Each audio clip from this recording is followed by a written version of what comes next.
একজন বউ আসলে কি চায়? একজন বউয়ের চাহিদাটা আসলে কোথায়? একজন নারী আসলে কোথায় আটকায়, কিসে আটকায়? একজন স্ত্রীর আসল চাওয়া পাওয়ার জায়গাটা আসলে কোথায়? That's a very important question. কারণ এই উত্তরটা না জানার জন্য হাজারো সংসারে ভাঙন তৈরি হয়েছে, হাজারো সংসার আজকে ডিভোর্স পর্যন্ত গড়িয়েছে, হাজারো সংসার নারী পরকীয়া করছে, হাজারো সংসারে এমনও হচ্ছে যে ওয়াইফ তার হাজব্যান্ডকে রেখে ৩ বাচ্চাকে রেখে অন্য প্রেমিকের হাত ধরে সংসার ছেড়ে পালিয়ে যাচ্ছে। কিন্তু আজকে যদি ৫ থেকে ৭টা মিনিট প্রত্যেকটা হাজব্যান্ড এবং ওয়াইফ আমার এই কথাগুলো মনোযোগ দিয়ে শুনতে পারে এবং সত্যিকার অর্থে যদি ওয়াইফ এবং হাজব্যান্ডের চরিত্র ভালো থাকে, আমার বিশ্বাস আজকের এই কথাটা হাজারো সংসারকে বাঁচাতে পারে, হাজারো ভাঙ্গা সংসারকে নতুন করে গড়তে পারে। বলেন ইনশাআল্লাহ। ফার্স্ট অফ অল, যদি আপনি আপনার ওয়াইফের জন্য সবচেয়ে উত্তম পুরুষ হতে চান, আপনাকে প্রথমত জানতে হবে আপনার ওয়াইফের সবচাইতে বড় চাহিদার জায়গা, সবচাইতে বড় চাওয়ার জায়গা, একজন ওয়াইফের সবচাইতে বড় পাওয়ার জায়গা স্বামীর ভালোবাসা ছাড়া অন্য কিছু আর নয়। প্রত্যেকটা ওয়াইফ চায় যে আমার স্বামী আমাকে কলিজা দিয়ে ভালোবাসবে, আমার স্বামী আমাকে মন প্রাণ উজাড় করে ভালোবাসবে। বাড়িটা খুব দামি না হলেও চলবে, খাবারটা খুব মানসম্মত দামি খাবার না হলেও চলবে, কাপড়ের দাম একটু কম হলেও চলবে, কিন্তু ভালোবাসায় কমতি হবে এটা একজন ওয়াইফ কখনো চায় না। সব কমতি হোক সমস্যা নেই, বাট ভালোবাসায় কমতি হওয়া যাবে না।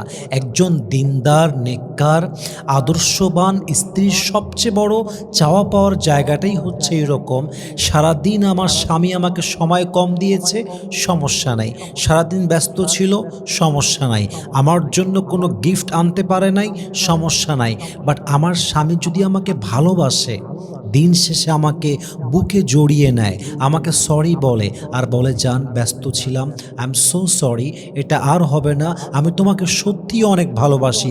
এই যে ভালোবাসার বহিঃপ্রকাশ, এই একটা ভালোবাসার বহিঃপ্রকাশ আপনার স্ত্রীর হৃদয়ে আপনার জন্য আকাশ সমান ভালোবাসা আল্লাহ তাআলা নিজেই তৈরি করে দেয়, ঠিক কিনা বলেন? এজন্য express your love to your wife. ওয়াইফকে ভালোবাসেন, মন থেকে ভালোবাসেন, ভালোবাসবেন কলিজা দিয়ে। বউকে ভালোবাসবেন পৃথিবীর সবচাইতে বেশি, এমনভাবে ভালোবাসবেন আপনার ওয়াইফ যেন বলতে বাধ্য হয় যে পৃথিবীর সব স্বামী তাদের বউকে যে পরিমাণ ভালোবাসে, আমার স্বামী আমাকে তাদের চাইতে 1000 গুণ বেশি ভালোবাসে। এই কথা যেন আপনার বউ প্রাউডলি বলতে পারে, সেই লেভেলে আপনার বউকে আপনার ভালোবাসতে হবে, ঠিক কিনা বলেন? আপনার বউ যদি রাগ করে, আপনার বউকে কনভিন্স করবেন। আপনার বউ রাগ করে আছে, তার পাশে গিয়ে বসবেন। আমাদের সমাজের বাস্তবতা হচ্ছে এখনকার এই যুগে বউ যদি রাগ করে এটা এক্সপেক্ট করে যে আমার হাজব্যান্ড আমার কাছে এসে সরি বলবে, এটা বড্ড অসম্ভব ব্যাপার হয়ে গিয়েছে। বরং বউ রাগ করলে স্বামী এমন উল্টা রাগ করে যে দোষটাও স্বামীর, অন্যায়টাও স্বামীর, সরি বলার কথা স্বামীর, সেখানে লাস্টে গিয়ে বউকে স্বামীর পায়ে ধরে সরি বলে কনভিন্স করতে হয়, ঠিক কিনা বলেন? কিন্তু আপনি যদি এমন স্বামী হতে পারেন যে বউয়ের অভিমান আপনি ভাঙাচ্ছেন, রাগ ভাঙাচ্ছেন, সে রাগ করে বসে থাকলে আপনি রাগ না করে আপনি তার কাছে গিয়ে বসছেন, বলছেন জান কথা বলছো না কেন, কথা বলো, কি হয়েছে তোমার, আমার মিস্টেকটা কোথায়, আমার ভুল কি, আমাকে বলো। তুমি যদি কথা না বলো আমার তো হাঁসফাঁস লাগে, আমার তো কিছু ভালো লাগে না। তুমি কথা বললে পুরো পৃথিবীতে শান্তি খুঁজে পাই, তুমি চুপ থাকলে আমার আর কিছুই ভালো লাগে না, কথা বলো। দেখবেন আপনার ওয়াইফের রাগ অর্ধেক এমনিতে ভেঙে যাবে। এরপরে কি বলবে? বলবে যে না না, তোমার সাথে আমি কথা বলতে পারবো না, যাও এখান থেকে, হটো হটো হটো হটো। এই হটো হটো মানে হটে যাওয়া নয়, বরং তুমি আমার আরও কাছে আসো, আমাকে আরও কনভিন্স করো।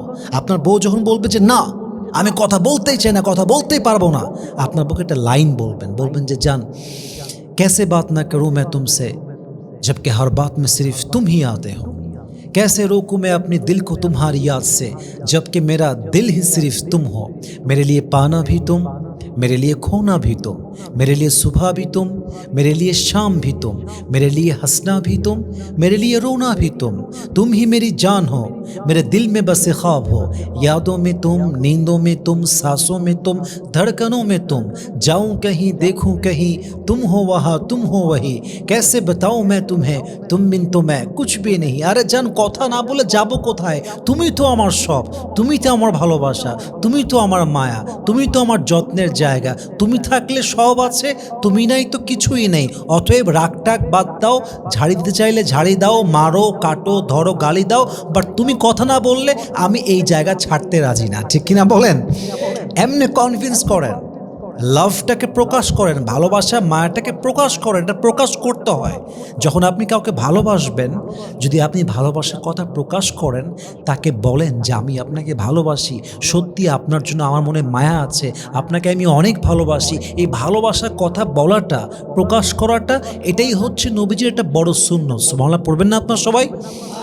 অতএব ওয়াইফের জন্য there is no medicine more powerful than her husband's love. ওয়াইফের জন্য ভালোবাসা, স্বামীর ভালোবাসার চাইতে, স্বামীর লাভের চাইতে আর বড় কোনো মেডিসিন ওয়াইফের জন্য সেকেন্ড আর কোনো কিছু হতে পারে না। অতএব ওয়াইফকে অবশ্যই মন থেকে ভালোবাসতে হবে, নাম্বার ওয়ান। নাম্বার টু, একজন ওয়াইফের সবচেয়ে বড় চাহিদার জায়গা হচ্ছে যে আমার স্বামী আমার জন্য যত্নশীল পুরুষ হবে। মাথায় রাখবেন, একজন ধনী পুরুষের চাইতে যত্নশীল পুরুষের দাম 1000 গুণ বেশি। একজন নারী যদি ধনীর ঘরে ওঠে, লাখ টাকা আছে, বড় জমি আছে, বড় বাড়ি আছে, গাড়ি আছে, দেখতে স্মার্ট, দেখতে সুন্দর, বাট যত্ন নেই, ওয়াইফকে যদি স্বামী যত্ন করতে না পারে, দিন শেষে এই ওয়াইফটা নষ্ট হয়ে যায়, তার মনের ভালোবাসা কমে যায়, দিন দিন মায়াটা নষ্ট হয়ে যায়, সম্পর্কটা ভাঙ্গনের দিকে যায়। কিন্তু দিন শেষে বাড়ি গাড়ি কম হোক, টাকা পয়সা কম হোক, কিন্তু যত্ন যদি প্রপারলি থাকে, যত্ন যদি 100-এ 100 থাকে, একজন দিনদার নেককার স্ত্রীর যত্ন পেলে স্বামীর জন্য পুরো জীবনটাকেও স্যাক্রিফাইস করতে প্রস্তুত হয়ে যায়। ঠিক কিনা বলেন? যত্নের কমতি হওয়া যাবে না। প্রত্যেকটা স্বামী একজন যত্নশীল পুরুষকে চায়। আমরা হাজব্যান্ডরা বুঝি না যে ওয়াইফরা আমাদেরকে কেয়ারিং দেখতে চায়, লাভিং দেখতে চায়, যত্নশীল দেখতে চায়। আমরা জাস্ট টাকার পেছনে দৌড়াই, চাকরি, ব্যবসা, ব্যস্ত ব্যস্ত ব্যস্ত। বাট এই ব্যস্ততা কার জন্য? যদি ওয়াইফটাই দিন শেষে হারায় যায়, সন্তানটা যদি দিন শেষে হারায় যায়, ওয়াইফ যদি দিন শেষে আর এক পুরুষের হাত ধরে পালিয়ে যায়, এই ব্যস্ততায় আপনি কি করবেন? বউকে সময় দেন, যত্ন নেন। যদি আপনি সময় দিতে পারেন, যত্ন করতে পারেন, আপনার ওয়াইফের হৃদয়ে আপনার জন্য ভালোবাসা দিবে একজন। তিনি কে? যত্নের অনেক ক্যাটাগরি আছে। নাম্বার ওয়ান, যত্ন মানে আপনার ওয়াইফ রান্নাঘরে রান্না করতেছে, ক্লান্ত হয়ে গেছে, আপনি গিয়ে হেল্প করেন, আটাটা আগায় দেন, মরিচটা কেটে দেন, পেঁয়াজটা কেটে দেন, মাছটা কেটে দেন, যা পারেন as much as you can, you have to try your best to help your wife. যা পারেন হেল্প করেন। আপনার ওয়াইফ ওষুধ খেতে ভুলে গেছে, যান তোমার ওষুধ খাওয়ার টাইম হয়ে গিয়েছে, এই নাও তোমার সকাল ওষুধটা তোমাকে আমি দিয়ে দিলাম, খেয়ে নাও। যত্ন, এটা পার্ট, যত্নের পার্ট এইটা। আপনার ওয়াইফ অসুস্থ আছে, সেবা করবেন, it's a part of caring, যত্নের একটা অংশ এইটা।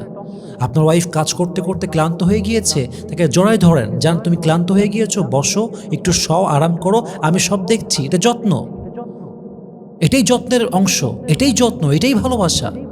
আহামরি কিছু দেওয়া লাগবে না, ভালোবাসেন, যত্ন করেন, দেখবেন সম্পর্ক অটোমেটিক্যালি 1000 গুণ বেশি আকাশচুম্বী ভালোবাসার লেভেলে পৌঁছায় যাবে। ঠিক কিনা বলেন? যত্ন করতে কখনো অবহেলা করবেন না, যত্নকে কখনো মাইনাস করতে যাবেন না। যত্ন আর ভালোবাসা প্রপারলি পেলে একজন নারী তার সমস্ত সুখ আপনার জন্য স্যাক্রিফাইস করতে রাজি হয়ে যাবে।